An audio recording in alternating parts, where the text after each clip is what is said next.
اس کی ایک بہت نظم ہے جس کا میں مختصر وہ ہے کہ سب پوری تو میں نظم وہ نہیں پڑھوں گا، لیکن اس کا مختصر یہ ہے کہ سب کو معلوم ہے بہار کی ہوا قاتل ہے، سب کو معلوم ہے بہار کی ہوا قاتل ہے، یوں ہی قاتل سے اجلنے کی ضرورت کیا ہے۔ اب وہ یہ جو اس کا بات یہ آتی ہے کہ ججز کو درا پٹیل اور رانا بھگوان داس یہ بھی جج رہے ہیں، آج تاریخ میں ان کو کیوں یاد کیا جاتا ہے؟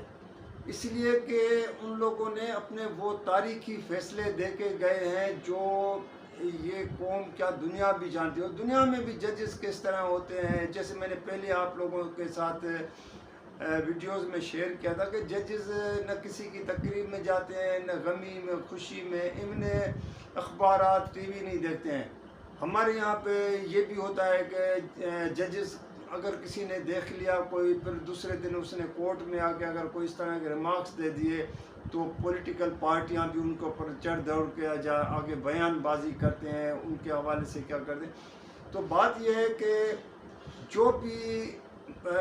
چیف جسٹس پاکستان ہو، اس کے باقی ججز ہوں، آپ فیصلہ وہ کریں جو آپ کو آئین کہتا ہے۔ آئین میں جو چیزیں لکھی ہیں کہ عمل درآمد کرانا، ظاہر ہے آپ کے پاس فورس نہیں ہے، آپ بھی فیصلہ دیں گے، امپلیمنٹ کرانا پھر حکومت کا کام ہے۔ اگر آپ سمجھتے ہیں کہ اگر کل آپ کے فیصلے پہ امپلیمنٹ نہیں ہوگا جس کی وجہ سے پھر وہ جو ہے تاریخ پہ تاریخ، یا یہ کہنا کہ جی ہم مناسب وقت میں، مناسب وقت کیا ہوتا ہے؟ مناسب وقت تو گزر چکا ہے۔ آپ اعلیٰ عدلیہ نے، آپ ججوں نے بہت ایک جو ہے نا تحمل کا مظاہرہ کیا ہے، اب آپ فیصلہ دے دیں۔ قوم کی نظریں آپ کی طرف سے، آپ کے چیف جسٹس کے تو پاس سے ابھی تقریباً 4-5 ماہ رہ گئے ہیں، آپ اپنا ایک تاریخ میں نام لکھوا کے جائیں، آپ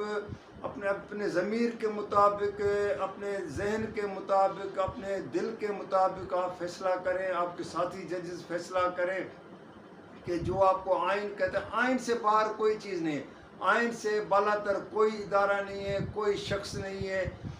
آئین پہ اگر کل کوئی عمل نہیں کرتا ہے، فیصلوں پہ عمل نہیں کرتا ہے، تو یہ ان کے اوپر ایک داغ تاریخ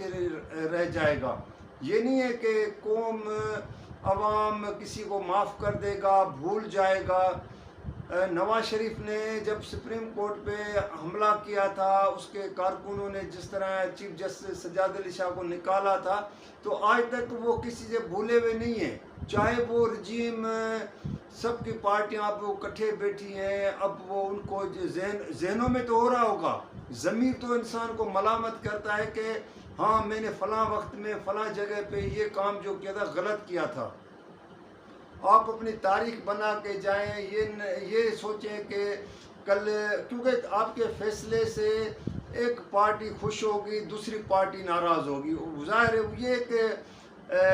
ہمیشہ ایک روایت رہی ہے کہ جب بھی عدلیہ کے فیصلے کوئی نچلی سطح سے ہوں، اوپر تک جو بھی جتنے فیصلے آئے ہوں، لوگ اس سے کوئی خوش نہیں ہوتا ہے۔ ذوالفقار علی بھٹو کا ایک زمانہ تھا کہ یہ جو آج بھٹو صاحب کی تعریفیں کرتے ہیں، اس وقت جو جس طرح ڈکٹیٹر کے کہنے پہ ضیاء کے جو مارشل لا تھی اور اس کو ایک جھوٹے مقدمے میں پھانسی پہ لٹکایا گیا، تو اس وقت بھی لوگوں نے مٹھائیاں بانٹی تھی، لیکن وہی مخالفین آج وہ غلطی بھی مانتے ہیں اور کہتے ہیں کہ یہ جوڈیشل مرڈر تھا، بھٹو کو قتل، بے گناہ قتل کیا گیا تھا، یہ عدالت کا غلط فیصلہ تھا، تو ان ججز کو بھی کوئی اچھا نہیں سمجھتے۔ لیکن جن لوگوں نے مٹھائیاں بانٹی تھی آج وہ پشیمان ہیں، آج وہ مانتے ہیں کہ یہ غلط ہوا ہے۔ تو بات یہ ہے کہ آج اگر کوئی سپریم کورٹ کے فیصلے پہ کوئی عمل نہیں کرے گا تو پھر آگے جا کے اس کو بھی پچھتانا پڑے گا کہ ہمیں اس